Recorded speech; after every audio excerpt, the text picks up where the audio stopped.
Anne is the director of the Virginia Tech Center for Public Administration and Policy, the Alexandria campus. She has her PhD in political science from Washington University in St. Louis. Probably of all of our seminars so far is the most kind of core public policy, political science speaker we've had. So, Anne. Thanks a lot. Hi everyone, and thanks a lot for inviting me. I appreciate the chance to be here. I'm going to talk today about things that aren't very technical and scientific. We're going to talk instead about how you bring together technical and scientific points of view along with political views and experiential views as well. And actually the conversation we were all having here before we started is really appropriate because the effort to make good public policy really does require us to find ways to collaborate across these different ways of knowing public problems. And so I'm going to be drawing today on some research that I've done over the last 10 or 15 years actually with a colleague, Martha Feldman, who's now at California Irvine. We've been very interested in how managers and leaders who are involved in public policy on the ground, by that I mean with the real implementation of public policy, how they go about bringing in people to make it more effective, to make it more democratic, to make the outcomes more positive. We've been very interested in that kind of called inclusive types of management. But I'm going to be talking about it here in the context of leadership across multiple ways of knowing public policy problems. All right, so first of all, let's think broadly about public policy collaboration and complexity. And again, these are going to be very generalized discussions about public policy, so substitute in your own public policy interests for what we're talking about. Most of today's public policy problems are very complex. Multiple actors, issues that cross many domains of public policy, very technical. In order to effectively engage these problems, we have to work with lots of actors, lots of sectors. I give you an example of the financial crisis. You know, you've got the local banks, local insurance companies, you have mega banks, you have multiple regulatory agencies at the state level, at the federal level, you have the global context. I mean, solving that financial crisis is not going to just be solved in Washington. It's going to require a lot of efforts across the board. Emergency management, environmental preservation and restoration, all of these are very complex problems that require a lot of collaboration with a lot of players, sometimes very different interests involved as well. And the challenges, as I noted, are global in scope, global implications. We need innovation and broad participation in order to address these problems. I'm not going to say solve these problems, because I don't think we ever solve these public policy problems. They don't go away, but we engage them effectively. We can manage them. And so I think in order to manage them effectively, we need innovation and we need broad participation. If you're going to involve so many players, you have to do things a little bit differently than you've done things in the past. The key is that government is only one player in this process. Some people say amen to that, but you know, it's nice to be able to rely on the government to be the push, you know, to pull people together. But it's not necessarily the case, right? I mean, government's only one player. A lot of people have clout in this process, a lot of interests, and we may not want government to be the driving force in some of these solutions as well.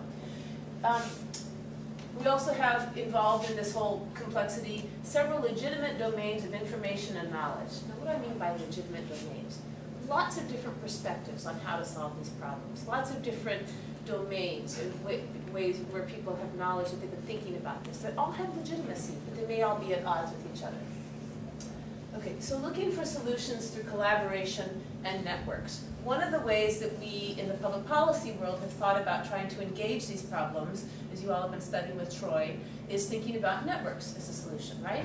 Get people to cooperate across agencies, to act in concert as opposed to individually, and maybe we can solve these problems, right? So what does that look like? What does that model of governance look like? What are some of the implications for thinking about networks?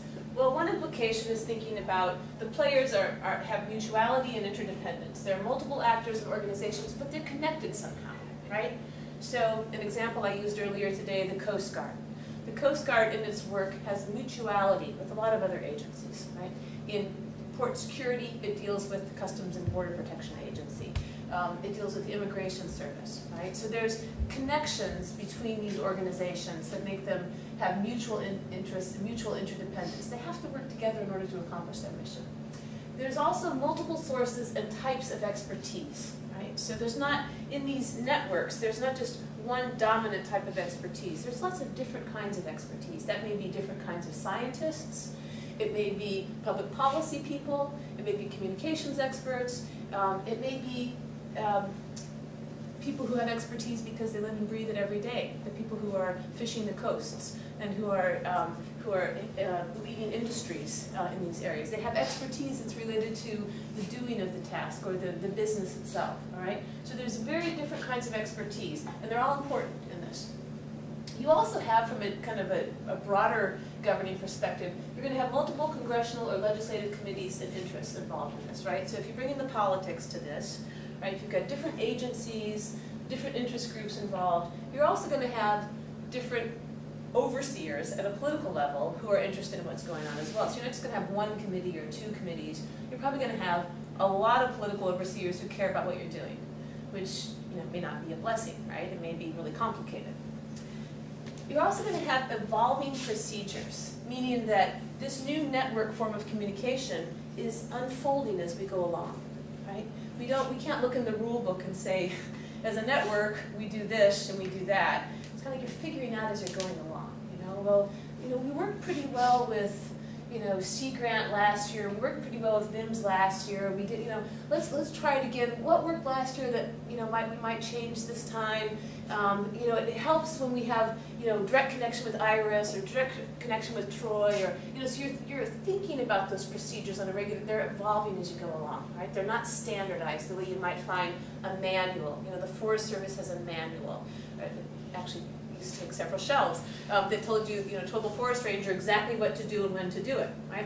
But with this network form of governance, it's new, it's evolving. We don't have those procedures yet, which means that we have more flexibility, but it also means we have fragility, right?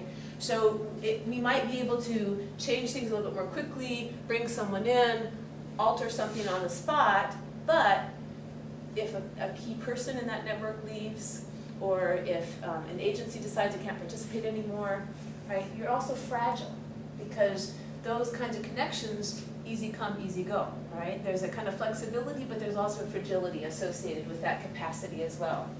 Networks tend to be outcome focused, or at least that's the goal, right? We tend to think that networks form around common problems. So if people are very clear what the problem is, and they all see that they're all working on the same problem, you can be much more mission focused, right? I mentioned earlier port security. There's a lot of agencies involved in port security. If everyone's focused on the mission of port security, it may be easier to cooperate. Everyone does things differently and has different pieces of the pie, but they all have a common focus. So you have that outcome focus.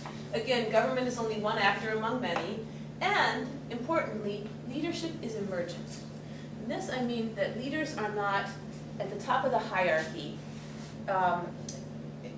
They're not necessarily at the top of the hierarchy. We may look to people at the top of the hierarchy and say, help us out, get us going on this. But the leadership within networks tends to emerge spontaneously. It's not necessarily who you would anticipate. It's not necessarily who you would predict, right? Sometimes it's someone who's close to the work on the ground and is figuring solutions out and is helping people see similar solution patterns elsewhere.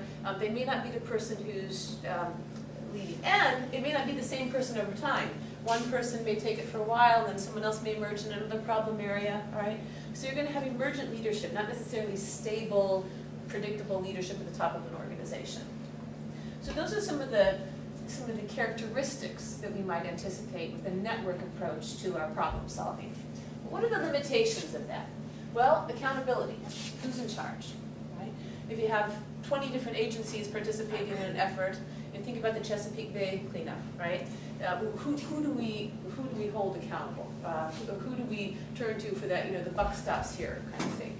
Maybe we don't need that. Maybe we do. Our political system seems to demand it. We want to know who's in charge and who do we ultimately hold accountable. In a network, it's very complicated to figure out who you hold accountable. And that's by definition one of the characteristics of a network, is that you don't have a centralized authority that's telling everyone else what to do. Everyone's a participant on their own terms to some degree in a network. Reliability.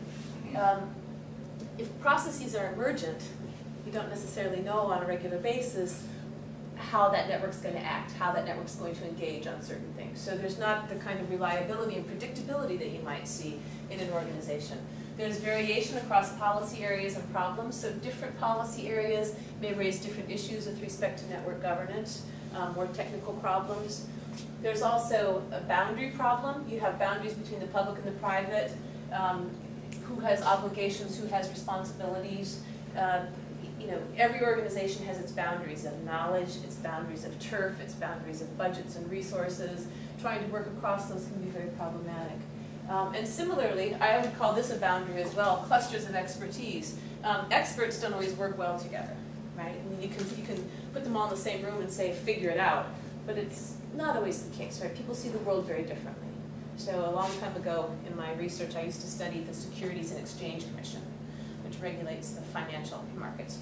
And the lawyers and the economists didn't work very well together, right? They were in the same agency. They both worked for the Securities and Exchange Commission. They had the same goals, but they really didn't work well together. You know, an example, this is kind of remote, but there was an example at the time, you all are probably too young to remember, insider trading was a big scandal at the time in the country, which means that people are trading on non-public information, right? They've got inside scoop and they're trading stocks on it. And the Securities and Exchange Commission was taking a lot of people to court and taking a lot of, you know, charging a lot of people and sending people to jail for that. Well, the economists in the agency saw this as a free market issue. They thought that insider trading was a great way to spread information. It's like, well, why are you arresting people for this? This is like a great source of information. It makes the markets more efficient.